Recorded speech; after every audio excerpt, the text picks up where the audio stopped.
Hi mga madam! Today we're gonna play Dress to Impress. Ayan. And the theme is Secret Agent. So first, punta muna tayo dito sa color of skin. Ayan. Gusto natin ng kulay ng kanyang skin is very tan lang. Ayan. Gusto ko very brown lang. Very morena, ganun. Ayan.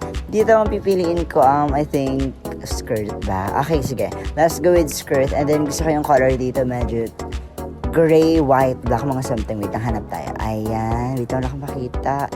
Gray, white, black. Ito, I think this is the perfect one. I know it. Yeah, yes. I think this is the perfect one for this outfit. So, ayan.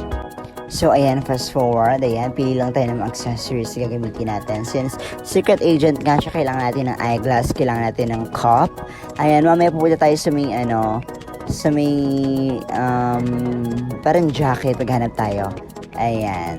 So, ayan, being fast forward lang ganon. 2,000 years later. And tada! This is your final outfit. Ayan. Mukha naman siyang Secret Agent kasi meron siyang backpack, meron din siyang cell phone for calling, something like that. Ayan, mukha naman siyang Secret Agent, pero ito na, botahan na. So alam naman natin na bitter ang mga tao dito sa Dress to Impress. Hindi sila boboto ng 5-star unless best friend kanila. So, kahit maganda yung outfit man, I don't care. Let's be bitter here. So, let's go 1 star ka sa akin. But then, yeah, alam naman natin dito, di ba? Lahat naman tayo dito sa Dress to Impress. Nagbibigay lang ng 1 star. Tapos dahil mata ako niya, wala tayong pakialam. Ganon. Kasi nga, di ba, bitter nga kasi. So, parang, revenge mo na rin sa kanila. Ayaw ko nila bigyan ng 5 star. So, parang, okay, the feeling is mutual. Okay, di ba?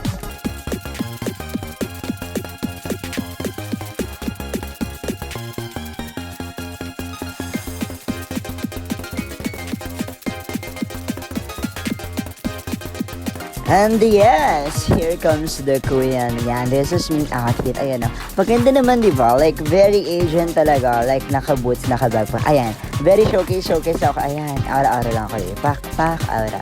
Pak, aura. Pak. Ganon. Next. Okay, perfect. And the winners are...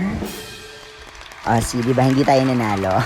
Diba? Hindi tayo nanalo kasi nga bitter nga kasi dito pabitiran talaga na kahit ang ganda ng outfit mo, ayan, rank 4 tayo with 10 stars. Grabe, at least naka rank 4 pa rin, no? But anyways, mga madam, if you want to join my Roblox, don't forget to follow me, Rough_Talia. Bye mga madam!